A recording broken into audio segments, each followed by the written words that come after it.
Welcome to Alive and Thriving. My name is Jessica. I am your host. We are going to be joined today by a very special guest, Mel Daniels. Now, I introduced Mel a little less formally once we get into the episode, and I will let you know I have worked with Mel personally before.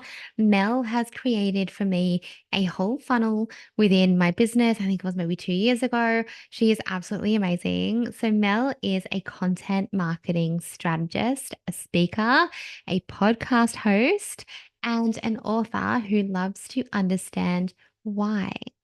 So, even past her toddler years, Mel would always ask why. She wanted to understand why things worked the way that they did, why people acted certain ways, and why she was the only one who loved peanut butter and sultana sandwiches. It doesn't actually sound too bad.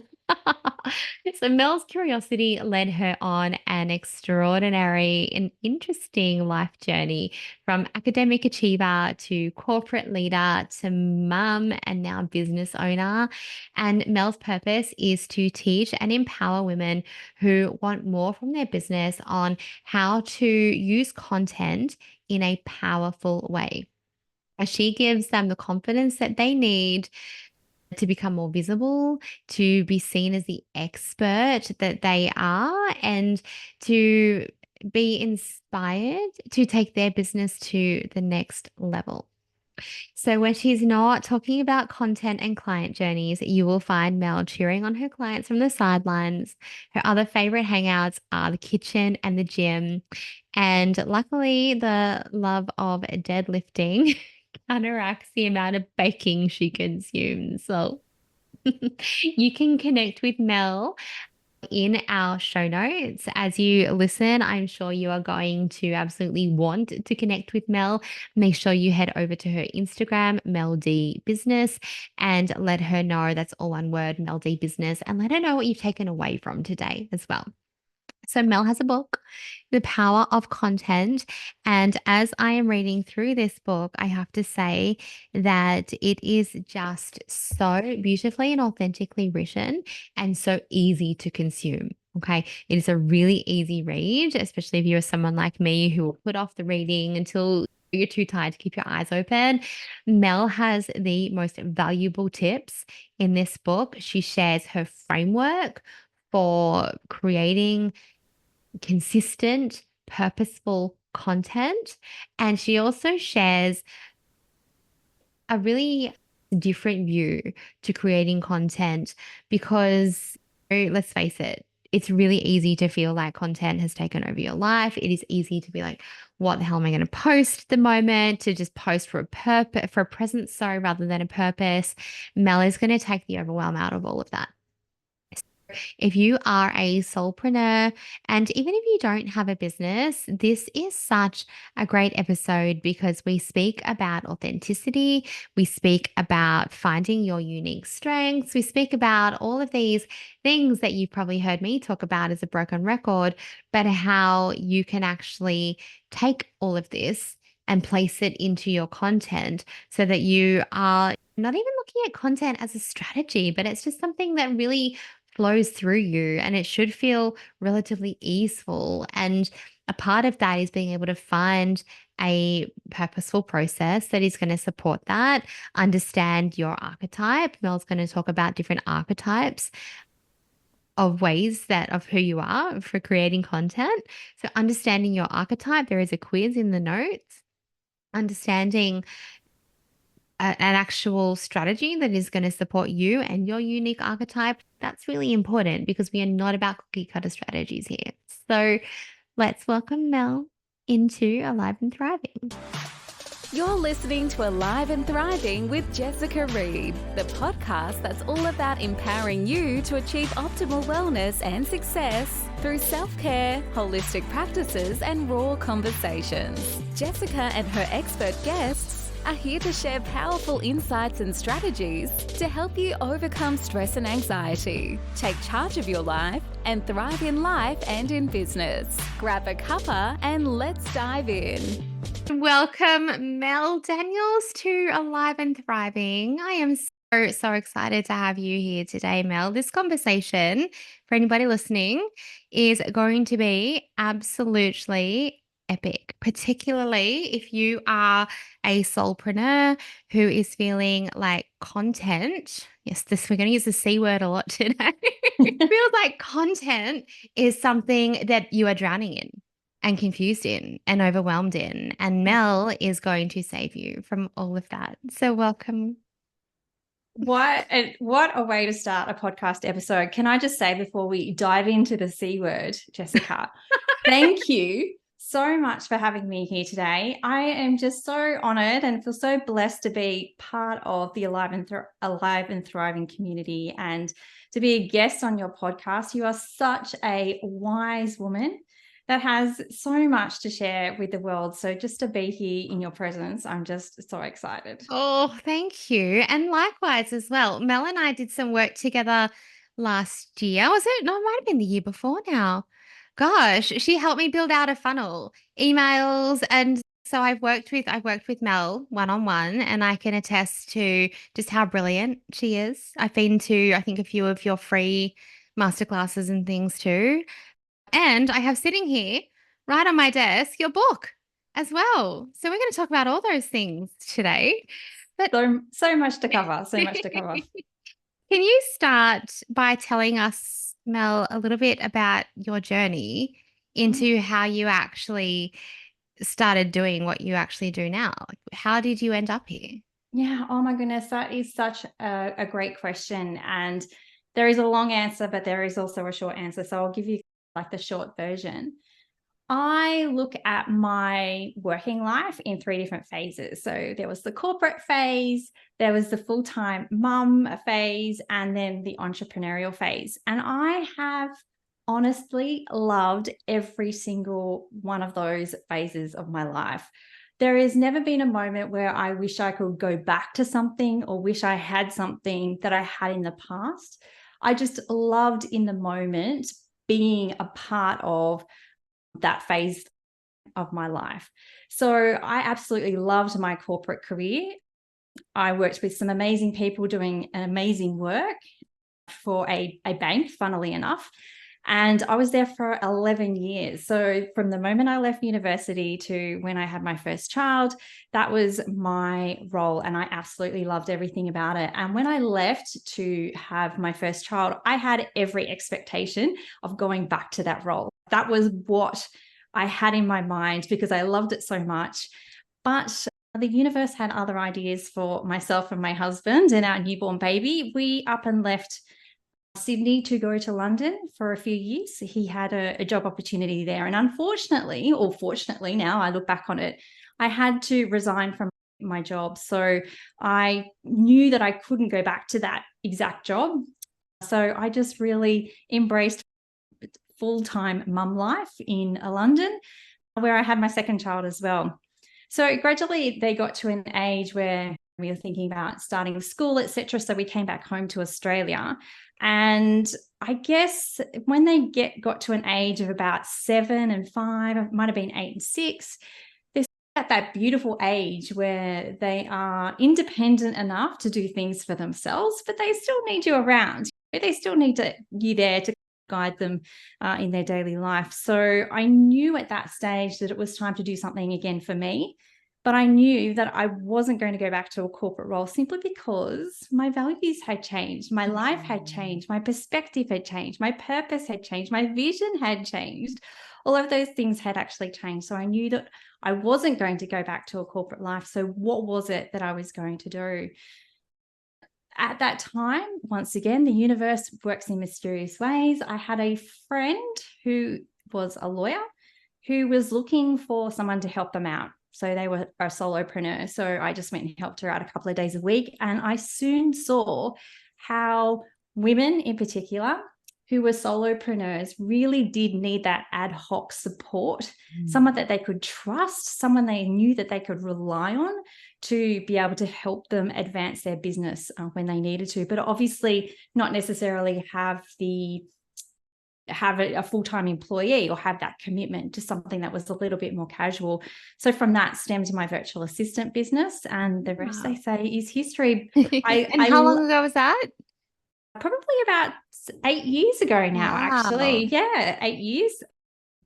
So it's been quite a journey, even in that online space as well. So I soon realized, becoming a virtual assistant, that there was so many women out there who were told all of these bits and pieces about content. You should be doing this, you should be doing that. And they would come to me and I would do the things that they wanted me to do, but there was no real understanding the whole picture. So I really then honed in on the content space and changed my focus to that content space probably about 5 years ago. Wow. Oh, such a relatable journey. I know so many women who are like, I'm just going on maternity leave and I'll be back. I'll be back. And then you're right, your values do change and your purpose does change. And for so many women, like you said, the universe does work in this mysterious way where it will drop opportunities in front of you. I know that was the same for me. I had to work through my pain to find into my purpose, and I never went back to my job either. I know so many ladies who have that sort of similar situation, and it is really important that what we are doing is values driven and it is aligned with what you feel is purposeful for you within your world. And sometimes that just means that we say goodbye to what was old and familiar and take a chance into something new. I also want to pick up on how much I love that you said you realized it was time to do something for you again, because that is like something that I observe that we miss. Like we miss that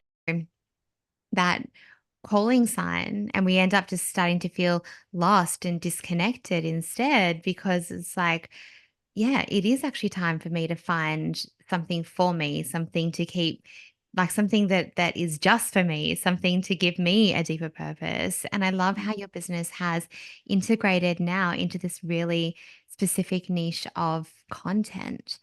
How do you do content differently? Like, I know that is a really open-ended, loaded question. It Forgive me, is. I'm tired today. How do you do content differently, Mel?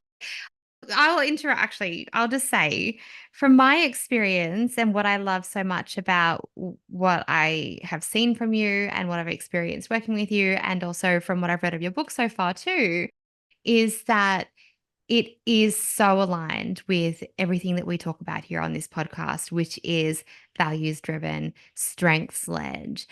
It's not, you're not there saying, the trending thing right now is to create your own podcast. So therefore make your podcast your top of content because it's the trending thing. It's actually what strengths led for me. And I'm actually, I'm not, but someone could be a brilliant writer. So they're not going to go and start a podcast. They'd be looking more at a blog. And you have this framework that we'll talk about shortly, but all of that framework, everything that you do just speaks to what are your values? What is your purpose? Like, where do your strengths lie? What is aligned with you and your business and your audience? And I think we get so focused on trying to go viral, which I've never gone, by the way. And I have no interest. I have no interest in going viral. I actually am so satisfied with my small views and my small community because I'm connected to those people. And connection is something that I know that you also really speak about. Can you tell us, like, how is your approach to content different? I think that you summed it up beautifully, Jessica, quite frankly, but it does come back to your values and your core beliefs. So my core beliefs, I have 4 of them. The first one is that content has the power to connect us all. It's up to you how you use it. I was going to ask you about that. That was in my notes, because that is such a powerful statement right at the beginning of your book. May I read it? Sure thing. Sorry to interrupt, but it says, I believe that content has the power to connect us all, and it's up to you how you use it. And then it goes on to talk about how one piece of content can reach hundreds, thousands of people and bring them together on a united topic. And it is, when you think about it from that perspective, because we are impact driven on this podcast, that's huge. It's huge. It is huge. And sometimes, though, and we're probably going to get off topic a little bit here, but that hugeness of content and the thought of how powerful it can possibly be then can set us into overwhelm, because we think to ourselves, oh my goodness, there is so much pressure for me to get this right, for me to find the perfect trending audio, to go viral with my videos. There is so much emphasis on it that it can be quite overwhelming. So that's a really interesting side of content as well, the powerful side of it, that it can put us into a state of inaction, but I don't want that for you. Just going back to the core beliefs, the first one is the fact that content is powerful and can connect us all. But the second one, and I think that this is quite different to how a lot of people approach content, is that when you move from a transactional focus of content marketing to one that's really focused on the human, the relationship side of things, then you're going to experience so much personal and business growth. I really do believe that. I also believe that we make it such a greater impact when we come together, when we form that community, when we start part of something bigger. And the last thing is that you don't have to do hashtag all the things. You really don't have to do all the things. When you think about and consider your time, your energy and resources, then everything just flows so much easier. So I think that my core beliefs really do sum up how I approach content differently. And this is an exercise that I encourage everyone to do. If you're really struggling to think about what makes you unique, what makes you different, what makes you stand out, what is the basis of your message, then go back to your core beliefs, because your core beliefs will drive everything else with your content. Oh, such a powerful exercise. And just anybody listening who is also feeling at that point where maybe your ideal client who you want to work with, your dream client, has shifted, or maybe you've skimmed over actually getting into the depth of like who that person is and understanding them deeply. Like your message and your beliefs need to align with theirs as well. And so if you haven't done that work too, like that, I would assume, Mel, is pretty important, right? Yeah, With your content. absolutely, 100%. And I think that sometimes we do get a little bit too caught up in the looking at your ideal client side of things. It's so important to understand who your ideal client is, to know their ins and outs, to understand how they tick, why you love to work with them, all of those things. But it is also as important, if not more important, to do the work on yourself first, to really understand who you are as a person. Because when you can understand that and understand your uniqueness, why you're here, what you want to achieve, how you're going to achieve it, then everything becomes so much easier. I think that in traditional content marketing, we are really focused on that ideal client, but none of that matters if you don't know who you are first. That's that real like authenticity, isn't it? If you learn how to show up in your true authentic energy, then that is also going to be extremely magnetic for the people that you want to work with and for the messaging and the way that things that you show up and the things that you say to bring people in. But that's because people are going to see you for who you truly are. And ultimately, especially in service based businesses, but that's how we connect. They're connecting with you. What sets you apart from the thousand other coaches or the thousand other healers or the thousand other people who teach you how to create purposeful content. What sets you apart is that energetic connection and that authenticity that you are going to show up with. So I love that. That is such a powerful message. What is one of the main things that you see keeping people stuck when it comes to creating content?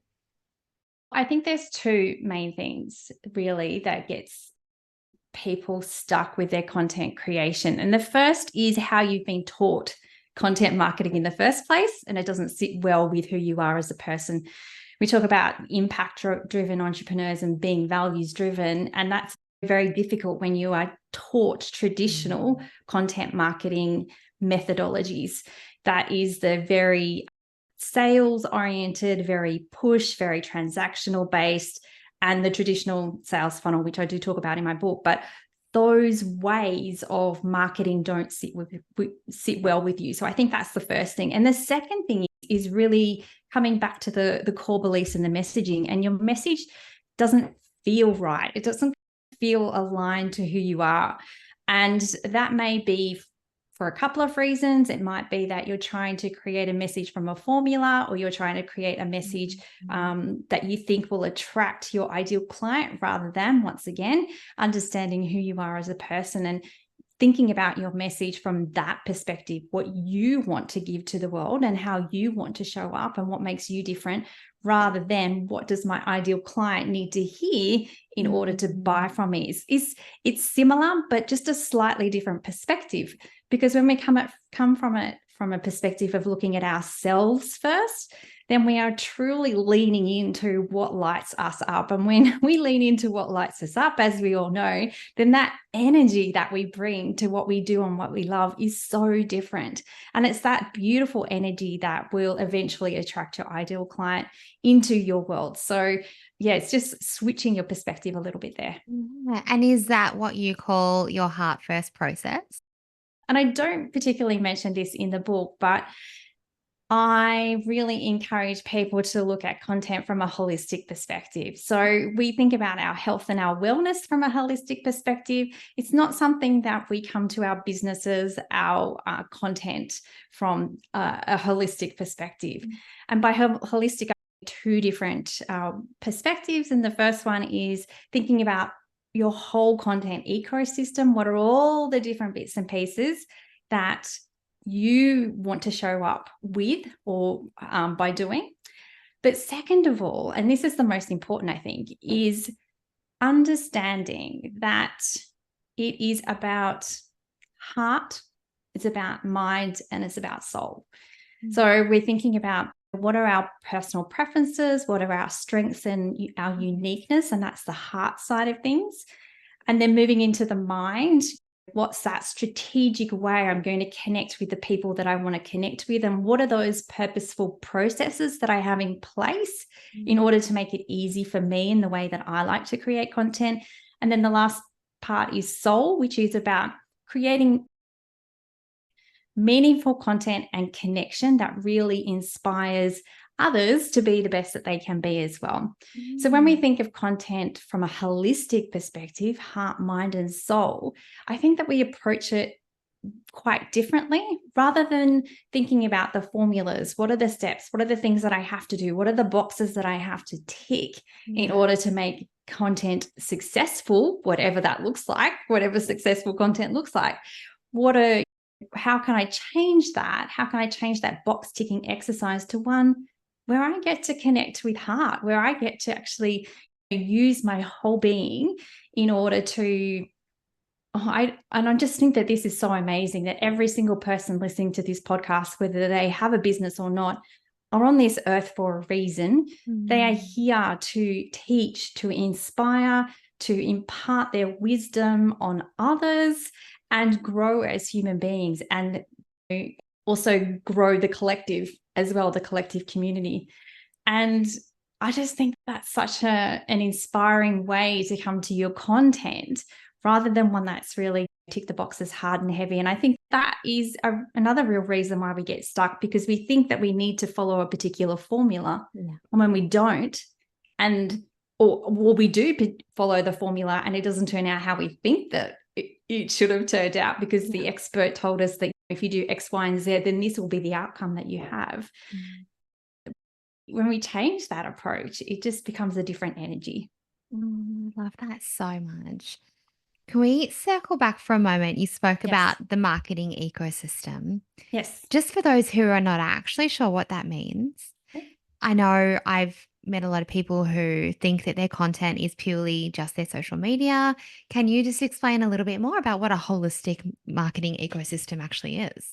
Yeah. So it's firstly taking into consideration your time, energy, and resources, because when we think that we need to do # all the things, then that's when we become overwhelmed and we head into burnout. So first, I'm not saying that these are all the things that you should be doing, but these are all the things that you could be doing. And that's a very different space. So once you have additional time on your hands, so for example, 10 years ago, I had very different time on my hands to what I do now. I have much more time on my hands because I have two beautiful teens, and I don't have to run around after them as much, and they don't need as much of my attention. So as you have additional time, as you have additional energy as well, and additional resources, so whether that's either money or help, then you can add things into your ecosystem. So when I talk about the content ecosystem, in the heart of that is your core content. So that's something that's meaty, that's binge worthy, and is typically a blog, a podcast, or a video. So for me, when I first started my business, it was a blog, and I loved writing. And because I didn't have very many clients, I could write more often. So it was a blog. I think when I first started, it might have even been fortnightly. As I got more clients, that went out to monthly, but it was still a consistent piece of content that if someone loved something that they had read, they could go back and read all of the things. Now I have a podcast, so it's the same thing. And I'm sure that you've had this as well, Jessica, where people have listened to an episode and then just gone, oh my goodness, I've loved that so much. Yeah. Gone back and binged the entire catalog of your podcast. So it is people who tell me they've listened to every single episode. And I'm That's like, awesome. wow. Because sometimes I sit here and record it and then I forget that people are actually going to listen.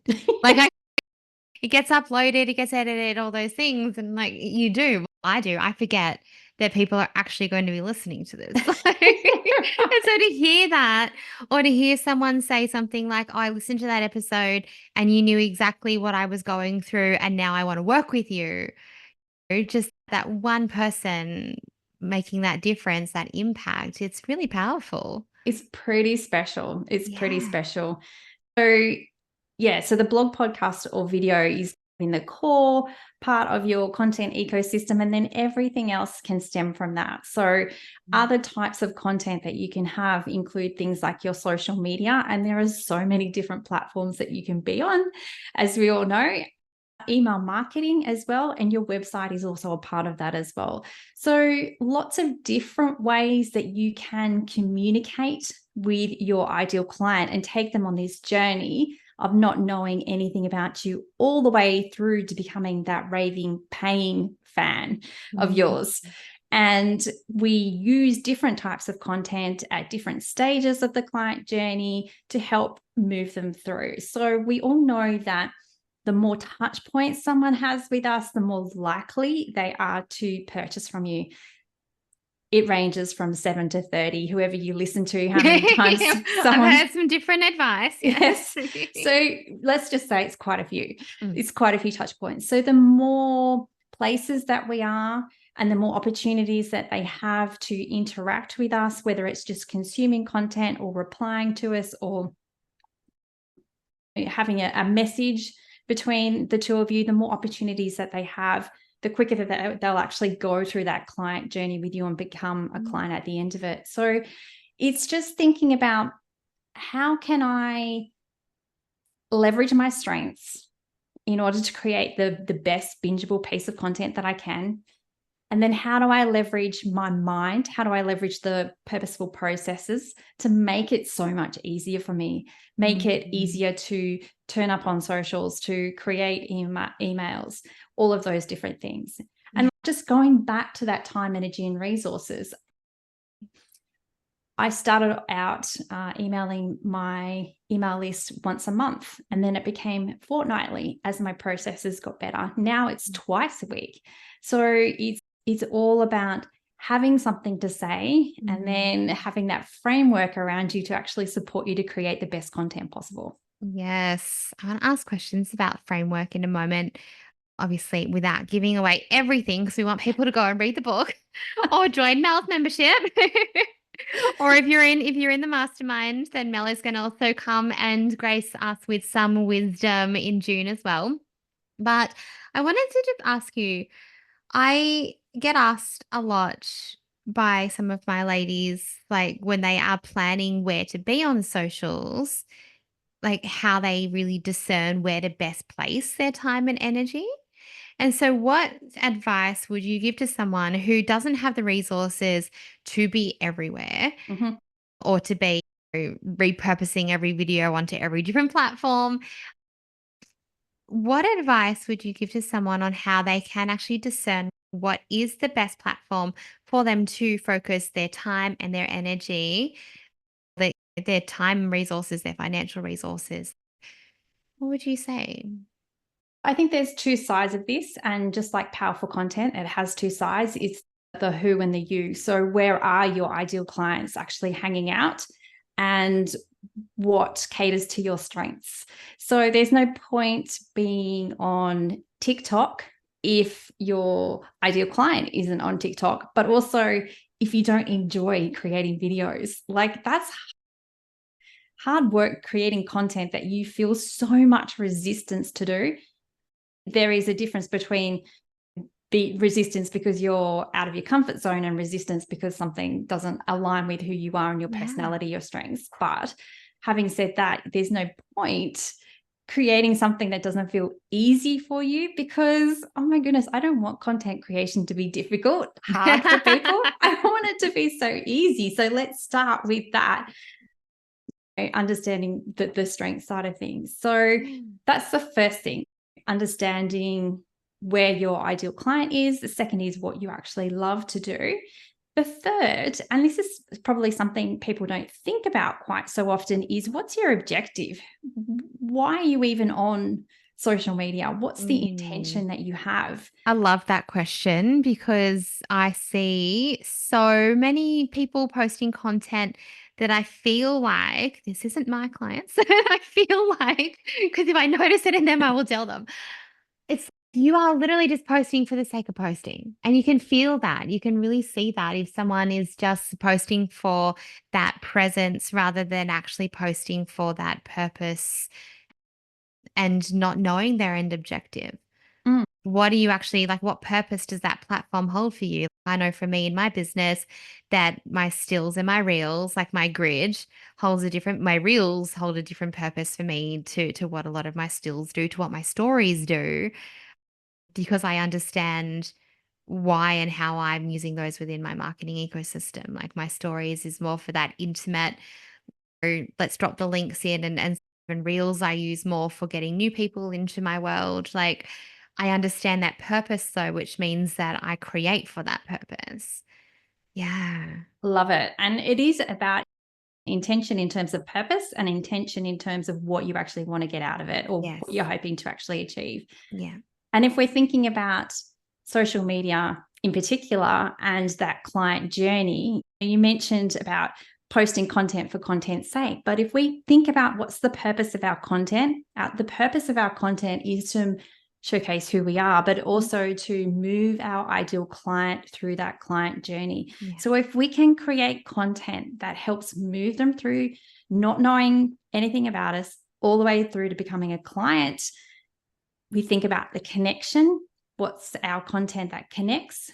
How are we getting them onto our email list? So the subscribe phase of the client journey, and then nurture. What are we doing to continue to show them what life could be like if they worked with us? And Yeah. how can I continue to give exceptional value and not create content for content's sake? And then what's the content that converts? So how Mm. am I actually letting my beautiful audience know how they can work with me and what is possible for them as well? Yes. So if that means every post should not be specifically about your programs. And Yeah. 100%. And that's where I think that we do fall into a trap. Sometimes we think that we continually need to sell, or we're told that we need Mm. to sell. So we feel like everything has to be about that, but it's not. If you think about your own personal way that you like to consume content, and you don't like to be sold to all of the time, it's a little bit icky, a little bit confronting. But if we think about what's the purpose, how can I connect with this person, how can I show them that my core beliefs are what they need right now, how can I Mm. continue to provide them with value and nurture them? I think that if you come from that perspective, once again, having a purpose and intention with your social media, Mm. then it becomes so much easier. Yeah. So when we then look at, I think some blocks that I observe, and I'd be curious to see if you get the same, is that without this, what you call purposeful processes, without the purposeful processes in place, posting content it is okay, what am I going to post today? I'll just tell them about my service again because it's like, what else are we doing? And I know that when you are creating like free value all the time, it can feel draining sometimes if you're trying to come up with new content, which I do a lot of repurposing now. Like I've stopped trying to invent Yay. the wheel. And I have systems in place that I know really work for me. But do you find that one of the biggest blocks for people to be consistently creating is really just simply that lack of system to actually, like the lack of process to actually support them to be doing that? Yeah, definitely. And just taking a couple of steps back from that as well. I think, first of all, and this kind of goes towards the framework that I have in terms of the 4 Ps, but the first one is being prepared, having all of the ideas out of your head and knowing exactly everything that you could actually talk about. The second P is having a plan in place. So what am I focusing my promotions on? What do I actually want my content to achieve this 90 days, this year, whatever time period you're looking at? It's having that plan in place. Then it's producing it, actually getting in and creating it, and then having the purposeful processes around it to make sure that you are making the most of that time investment that you put into that piece of content and repurposing it, or I call it reimagining it into other places. Okay. Oh, so that sounds like a really simple framework for people to follow. Is that something that you teach in your book? It is, yes. So the 4 Ps are inside of the book, and it's stepping them through how to actually make that consistency more of a habit, if you like, rather than something that you feel like you have to do.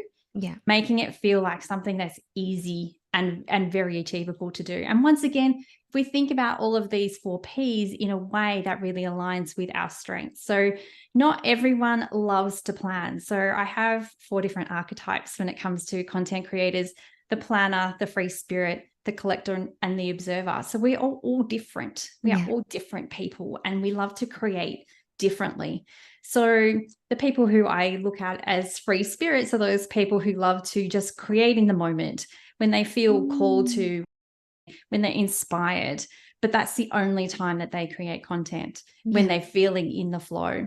So those people have a real resistance to the planning process. And my hand up. That's me.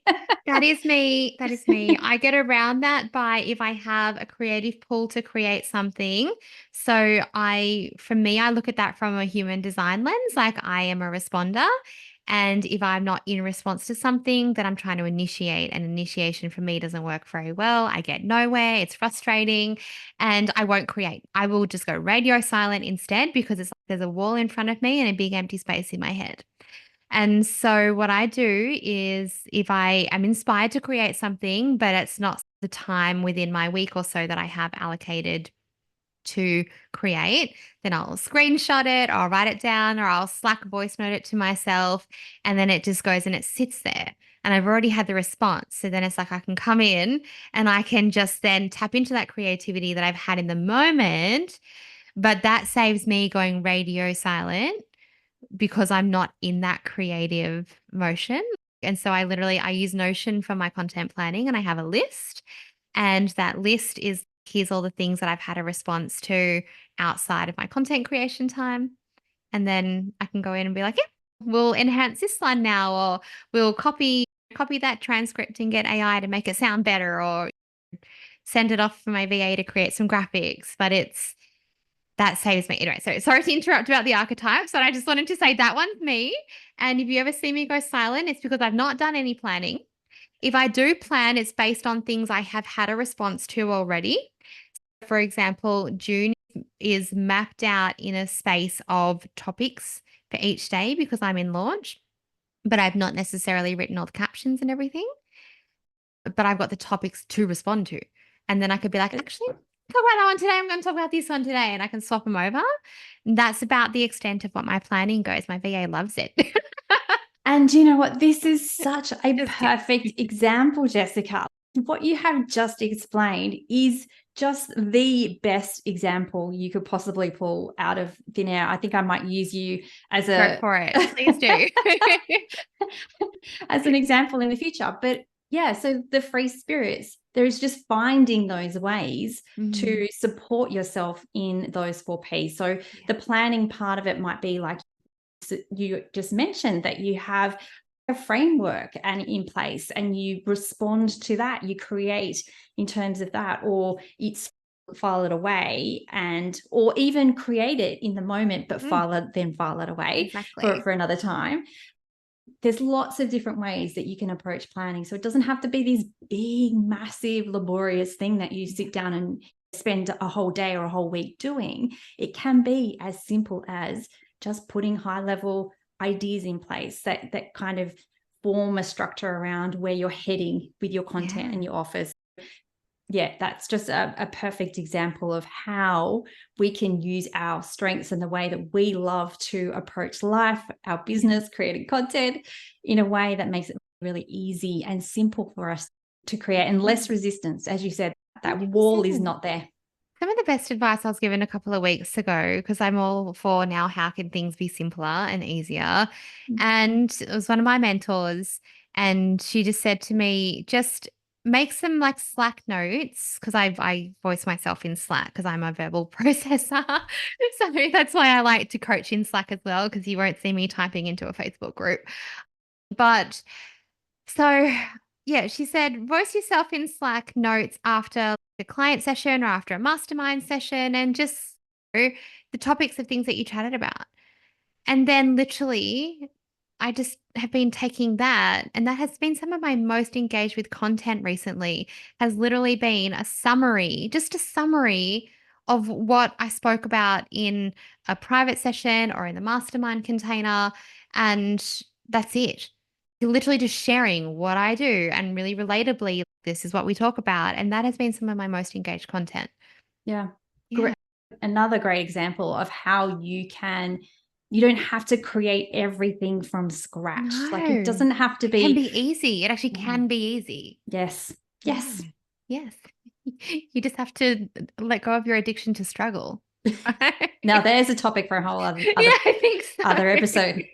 It's so funny. I actually thought of that for an episode topic a few weeks ago, and I wrote that into Slack for myself, but I accidentally posted it to my mastermind channel instead. And then some of my ladies were like, "Oh, what an interesting thought. I think I am." And I was like, obviously I was meant to post it in there, but it was actually this note to myself with these questions that I wanted to talk about in a podcast episode.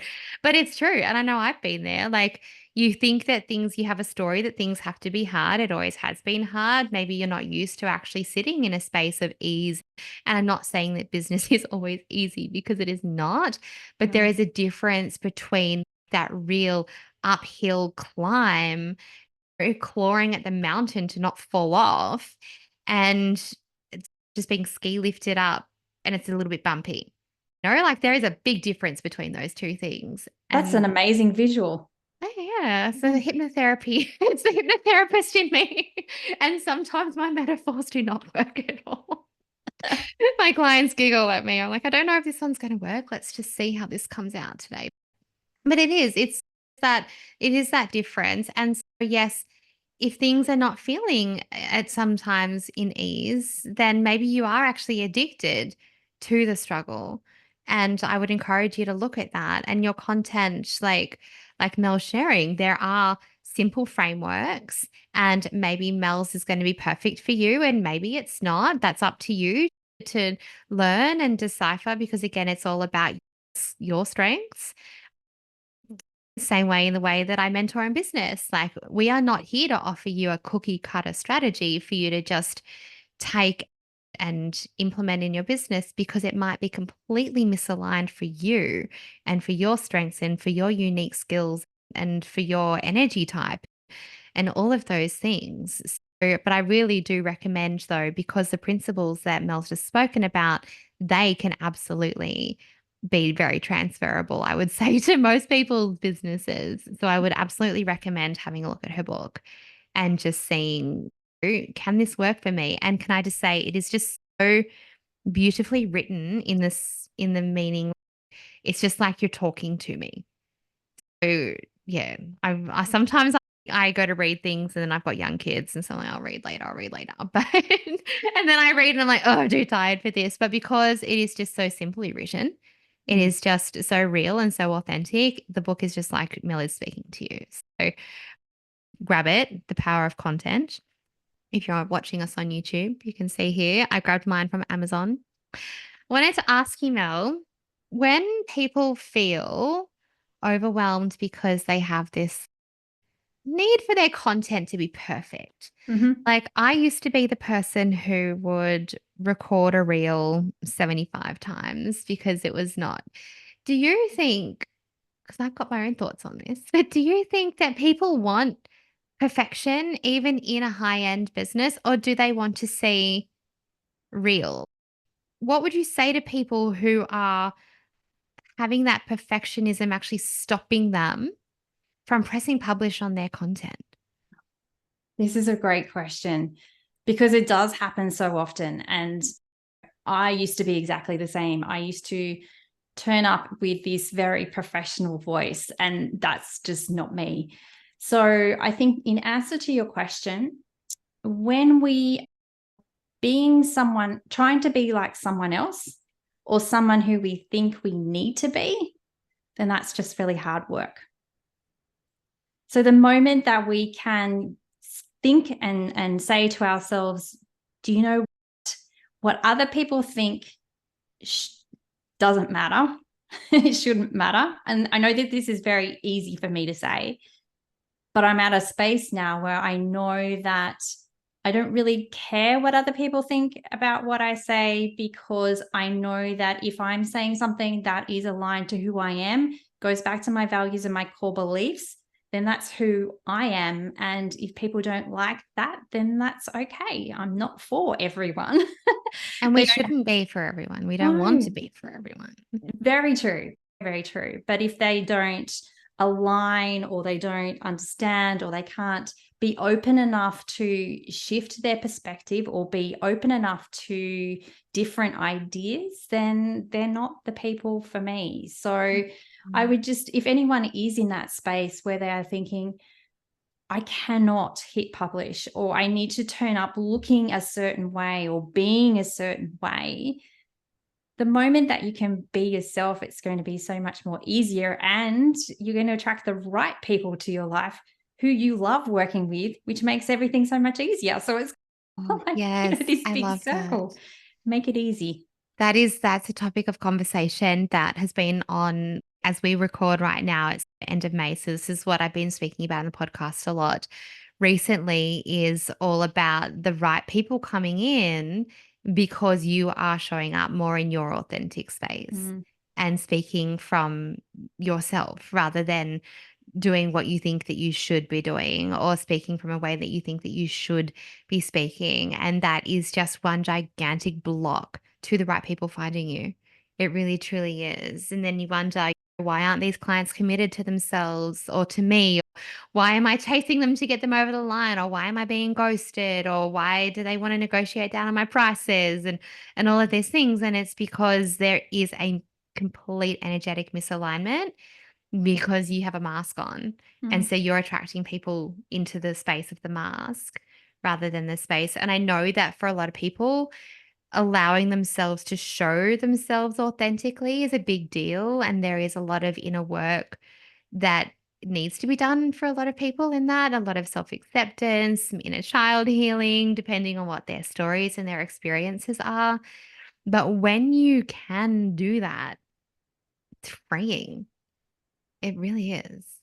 100% it's freeing. And I think that you really hit the nail on the head, where people do struggle to turn up what they believe their version of authentic is.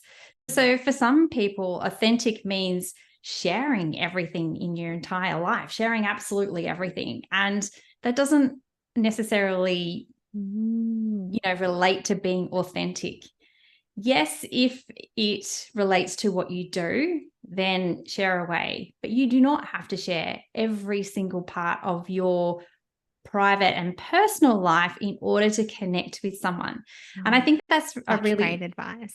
Yeah, it's a really important distinction to make. Once you put the boundaries around that and you understand what you are willing to share and not willing to share, but still come to the table with your values and your core beliefs on your sleeve, then that's where the authenticity comes into it. So yeah, it's not about sharing everything. It's about sharing your essence. Oh, I love that. So before you actually want to show up authentically, decide what you've made authentic mean.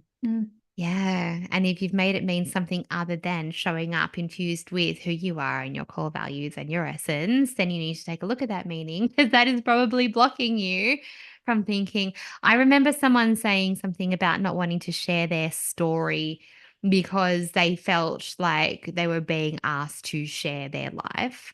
And I remember having the conversation that was like, no, you do get to choose what you share.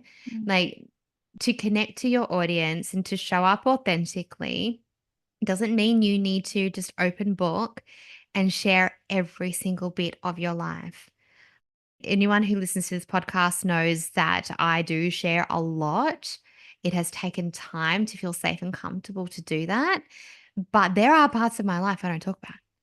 And there are parts of my life that I will never open up with on social media or on this podcast. And that's okay, because I am allowed to have boundaries, as are you. And so you get to share and it's not a version in the space of like that you're making up a story, because it's not, but you get to share what version of your story and what version of your connection and what version of you that you actually do open up to the world with.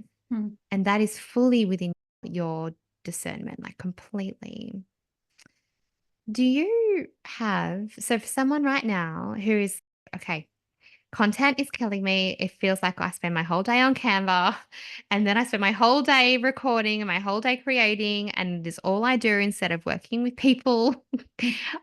What's their first step? What is their first step if content is just a constant full-time job and they're not ready to outsource it, someone else's full-time job? What's their first step? I would say the first step is to reconsider your time, your energy, and resources, because there is nothing to say that you have to do all the things. You do not have to content does not have to be all consuming. It doesn't have to look a certain way. It doesn't have to be a certain way. So if you feel like you're spending so much time on Canva, or if you're spending hours thinking about what to actually write, I would really go back to thinking about the 4 Ps. So how can I be prepared, have all the ideas out? And to be honest, Jessica, if you do that with me, it will take less than an hour and you will have all of the ideas out of your head. Yeah. How can I make it easy for myself? So can I pare back what I'm actually doing and still maintain a consistency and still maintain visibility? Because that's a whole another episode as well in terms of visibility and consistency. Yes. But how can I make that easy for me? That may mean I only post on socials a couple of times a week. It might mean that I only create a blog once a month, whatever it is, just pare it back. And then looking at ways that you can make it more easy and simple through the processes. So am I double handling something? Am I trying to create too much from scratch? Am I trying to create too much new? How can I reuse what I've actually already got? So yeah. So I think that I haven't given you an actual first step there. No, but you've given us steps, and that's going to meet people based on different areas of where they're at too, which I love. As you were speaking, I just wanted to share a little tip that I do, and again, take it or leave it, whether it works for your business or not. Great. But so all my captions now are kept on a Google Doc, so it's really easy for me to be like, I'm talking about this program. Let's go back, find an old caption and repurpose it or tweak it. So again, not always reinventing the wheel. But I have a Zap set up in Zapier that sends everything that I post on Instagram to a Trello board. Absolutely everything. And so it's just there. And so it's really easy because it's searchable on there, and it's just easy to go back and again, not have to recreate everything all the time. If you are trying to have consistent messaging, then you shouldn't be recreating everything all of the time. And so having access to simply go back to your content is something that I personally have found really helpful, and it's saved so much time and so much. And then I've set a minimum. So at bare minimum, I'm like, okay, as long as I have posted about this and this at bare minimum, 3 posts a week is my minimum consistency. And then I can post more, and I do, and I leave a little bit of white space. Or if I have like this creative wave, something just happened and I want to share it, there's white space for that. But at minimum, it's like these posts generally are still graphic, generally pre-planned on a certain topic, generally some kind of repurposed caption relevant to that topic, and generally on my VA's to-do list. And therefore, everything else is left for my genuine creativity. Oh my goodness. Another great example there of how the free spirits can be consistent is pre-planning or pre-scheduling a few posts and then leaving that white space. What are the other, I know I interrupted, but just before we wrap up, what are the other archetypes out of curiosity? Because I just was like, me, let's talk about me. Let's talk about someone else for a minute. So the first one is me. Yes. Tell me about you. The first one's the precision planner. So they love to be in control. They're very organized, love a to-do list, have notebooks full of lists that they love to cross off. They love to schedule things out, and they're more likely to be batches in terms of their content. The free spirits, obviously, we've spoken about. The collectors, who always get distracted by the shiny objects. So they tend to try a strategy for a short period of time, figure out that it's not working, and then move on to the next trending thing that's happening.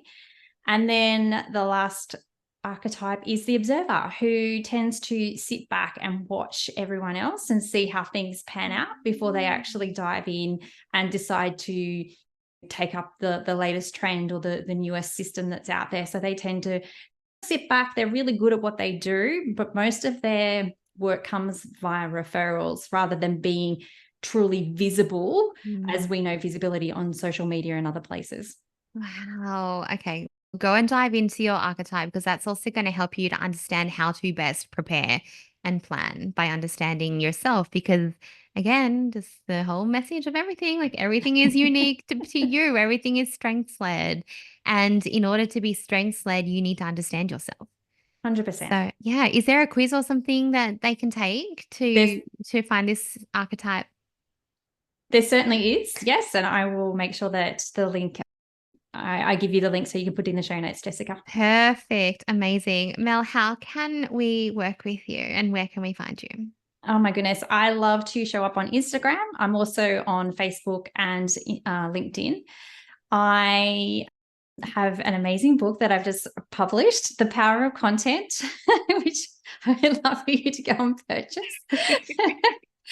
And then if you want to work with me personally, you can do that either via the Content Effect, which is my membership, or my new program, one-on-one program, which is called the Content Accelerator, which really walks you through the heart, mind, and soul of content creation and strategy. Amazing. Oh, thank you so much. And whatever you have taken out of today, any aha moments, please pop over to Mel on Instagram. We will link her in the notes. So I think it's Mel D Business. Is that right? Yes, it is. Yep. Mel D Business on Instagram. Pop over and tell Mel what your biggest takeaway is from today, because we show up, we want to make an impact, and we share all of this amazing information with you. So you got to come and tell us what you got out of it. So Mel would love to hear from you. And thank you so much for joining us today. It has been such a joy being here talking to you, Jessica. So thank you so much for having me. Wow, what a journey it's been today. We are so grateful for each and every one of you who tuned in to Alive and Thriving. If you enjoyed this episode and want to help us keep growing, please consider subscribing and leaving a review on your favorite platform. It's a simple but powerful way to support a small business like ours to continue to make an impact.